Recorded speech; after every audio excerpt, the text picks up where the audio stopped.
gloria a Dios, gloria a Dios. Seguimos con esta segunda parte. Y como les dije anteriormente, tuve muchas excusas por qué decir no al llamamiento de Dios en mi vida. Después de que el Señor me empieza a usar de esta manera sobrenatural aquí en Estados Unidos, en inglés, todo en inglés, cuando aún no conocía ni siquiera la palabra de Dios, o yo misma había sido liberada de muchas cosas. Pero literalmente, como dije anteriormente, Dios me tira al campo de batalla así. El Espíritu Santo empieza a ser mi maestro, me empieza a enseñar tantas cosas, mientras el liderazgo de la iglesia se había levantado de una forma terrible, con unos celos terribles, porque ellos no entendían cómo una mujer divorciada, madre soltera, porque tenía mis 2 hijos, iba a ser enviada a las naciones y iba a ser usada por Dios de la forma como Dios me estaba usando. Ellos no entendían el por qué y se lo preguntaban, y obviamente vinieron contra mí de todas las maneras que usted se pueda imaginar. El yo estar en la congregación sometida a los pastores se hizo como un agobio de que todo el tiempo yo le decía al Señor, no vuelvo a la iglesia. Estoy cansada de que me traten tan mal, estoy cansada de que me rechacen. Yo le decía esto al Señor. Estoy cansada de que me digan, porque literalmente la pastora con la que era mi cobertura me dijo un día, los líderes aquí no dan ni un centavo por ti. Y eso me dolió a mí profundamente el corazón, porque yo decía, ¿cómo hombres y mujeres de Dios que dicen amar a Dios no te pueden abrazar y te pueden estar feliz por ti o por la forma como Dios te está usando y ayudarte a crecer en el proceso? Porque vinieron contra mí con todo, aún incluyendo las hijas de la pastora, me tenían una rabia terrible. Y hermanos, lo que yo hacía era servir en la iglesia. Entonces, como yo tenía este gozo tan grande, y como era Dios realmente tratando conmigo en todas las áreas, porque aún la cuñada de la pastora, o sea, toda la familia pastoral querían que yo ni siquiera existiera en esa iglesia. Pero en el medio, la pastora, ella tenía un corazón más amable, más dulce, y ella medio entendía, pero obviamente ella se tenía que someter a lo que el pastor también le dijera, su esposo, y lo que sus hijas le decían. Para cortar todo esto, porque la historia es sumamente larga, la escribí en mi libro Probada por el Fuego, escribí una parte de esa historia, pero yo empecé a servir en la iglesia, empecé a lavar los baños, empecé a limpiar la iglesia, pero para mí era un gozo enorme hacerlo, porque yo no sé, yo tenía un gozo tan tremendo dentro de mí, porque Cristo me había salvado, Cristo me había sanado. Hermanos, yo ya no tomaba licor, una mujer que tomaba licor de miércoles a domingo, 2 días de reponerse, y el licor era como yo pensaba en la mañana, y ya yo me iba a la tienda a comprar aunque sea una botella de cerveza, y ahí arrancaba para el resto del día, y pasaba mucho tiempo haciendo esto por semanas, después paraba un poquito, después volvía. Entonces esa era mi debilidad, esa era mi esclavitud. Y cuando yo acepto a Cristo, ese día en mi casa y todo, yo nunca más quise probar el licor. Por mucho tiempo yo me mantuve en como que ya no me importaba nada de eso.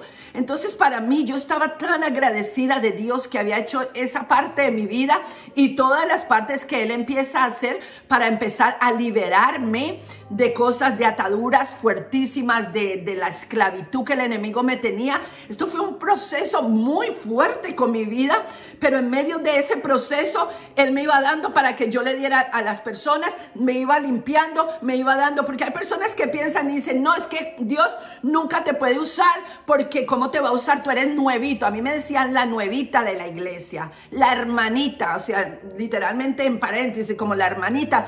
Y yo no hacía caso, hermano. Yo lo que quería era limpiar la iglesia y servirle a mi Cristo. Pero empiezan las personas a ver que yo trabajaba ahí Y Dios empieza a mandar personas y hay veces los pastores no estaban alrededor, no había nadie. Y Dios me ponía a orar por esas personas. No era que yo quería y vengan hermanas a mí y yo voy a orar. Porque era que yo me escondía todo el tiempo porque yo no quería que me tuvieran rabia, ni me tuvieran celos, ni me rechazaran en la iglesia. Porque yo ya había venido del mundo de rechazo, de dolor, de tantas cosas malas que yo he vivido. ¿Cómo me van a rechazar también en la iglesia? Yo decía, ¿no?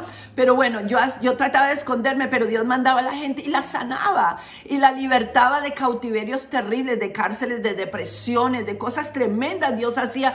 Y yo decía, ay Dios mío, que no se enteren los pastores porque si se enteran me van a sacar. Bueno, hermanos, eso fue 7 años así. 7 años de llorarle al Señor para que me sacara de la iglesia, pero no me daba permiso a irme porque yo lo sentía aquí en mi corazón. Tienes que quedarte hasta el día que yo te dirija a irte.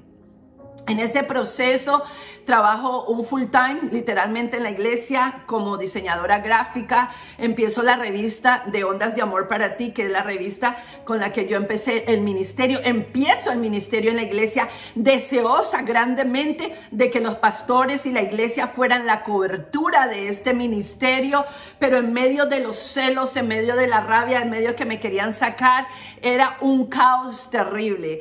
El caos llegó hasta el punto de que todos ellos se hacían un salario en la semana, en los fines de semana. El viernes todos cobraban menos yo. Los pastores no me daban a mí ni un centavo por yo trabajar todo el día full time, porque yo trabajaba para ellos. Trabajaba no solamente limpiando la iglesia, trabajaba diseñando, trabajaba trayendo personas. O sea, era un ministerio que yo tenía y yo quería someterme. Y yo quería.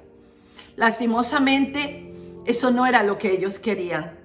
Pero Dios me mantenía ahí porque, hermanos, Dios necesita tratar con nuestro carácter. Dios necesitaba tratar con mi carácter, necesitaba tratar con mi vida, necesitaba arrancar esa llane que creía que lo podía todo, porque yo cuando realmente estaba en el mundo, yo era como un líder, yo era la que mandaba, yo tenía un carácter fuertísimo y tenía un espíritu de ira horrible. Entonces, ¿cómo Dios empieza a tratar conmigo? Permitiendo que estas personas me rechazaran, permitiendo que estas personas me hablaran mal, permitiendo que formaran grupitos en las esquinas y me dejaran a mí a un lado y no quisieran nunca hacerme partícipe de todas las cosas. Pero en medio de todas estas cosas, Dios me usaba en la calle. En medio de todas estas cosas, me usaba en el supermercado, en la parada de los buses, me usaba en todo lugar. Y esas personas yo las traía a la iglesia. Entonces yo estaba siendo una evangelista, trayendo a las personas a la iglesia. Y todo esto era por la misericordia de Dios, porque esa era la forma como Dios me estaba instruyendo. Esa era la forma como Dios me estaba, Dios mío, equipando. Esa era mi universidad y yo no lo entendía. Por muchos años no lo entendía porque yo lloraba y yo decía, no puede ser que estas personas me traten así, Dios no me deje de irme. En todo ese proceso se levantó células de mujeres. Levanté un hogar de mujeres donde yo trabajaba con las mujeres de violencia doméstica aquí en Fort Lauderdale, aquí por donde yo vivo. Bueno, ya no vivo ahí, vivo en otra parte, pero aquí en esa ciudad. Y empecé a trabajar con el Army y con el Navy. Ellos me daban regalos para los niños, me daban ropa para las mujeres, o sea, me daban comida, me daban todo. Y yo en esta casa que había levantado para estas mujeres, para ayudarlas, pues empecé a hacer todo el ministerio. Yo hacía todo esto siempre comunicándole a la pastora y al pastor de la iglesia, pero ellos muchas veces ni siquiera les interesaba. Entonces era como que ellos me decían a mí que a ellos les costaba decirle a las personas que yo no era un brazo de la iglesia. Tú te puedes imaginar el dolor cuando un hombre, una mujer de Dios quiere someterse a una autoridad, quiere que le cubran, quiere que le amen, quieren que le dirijan. Y esas personas lo único que hacen es echarte a un lado y rechazarte. Aún en ese proceso Dios seguía tratando conmigo y yo me quedaba y me mudecía. Hasta que se cumplieron obviamente los 7 años. Bueno, son 6 años y algo más o menos. No me acuerdo las fechas totales y los días, pero fueron casi 6 años y medio donde ya Dios me pone en mi corazón y me dice, es tiempo de salir. Es tiempo de irte. Cuando ese tiempo llegó, ya Dios me había mostrado muchísimas cosas, porque acuérdense que les dije que yo estaba como intercesora de guerra espiritual de los hermanos, estaba en la oración de guerra espiritual. Entonces Dios llevaba mostrándome visiones a donde está el púlpito, ¿verdad? La parte de al frente que tenía muchas aguas sucias y que había muchas cosas, pero yo quería dárselo a la pastora, y la pastora lo que me decía: ay, hermanita, escriba todo, porque usted sabe que usted es nueva, y bueno, que vamos a orar, que a ver si Dios de verdad le habló y todo eso. Y bueno, era todo un tema. Esta historia es mucho más profunda, porque recuérdate, fueron casi 7 años de muchas cosas que sucedieron, con todas las cosas que yo traje del ministerio. O sea, me tomaría meses y meses contar esta historia, pero lo que quiero llegar es a esto. Cuando Dios me dice que salga de la iglesia, yo me voy, y yo le dije a la pastora pues que ya había llegado mi tiempo, que yo me iba a ir y todo esto, sin saber todo lo que estaba pasando atrás de la escena. 2 meses después que yo me salí de la iglesia, obviamente se descubre el adulterio del pastor, obviamente se descubre un desastre en la congregación terrible. Se divide la congregación, se cierra la congregación, después fue todo un caos. Pero ya ahí Dios me había sacado para empezar otra tarea. Y con esto les quiero decir la tercera parte. Ya volvemos.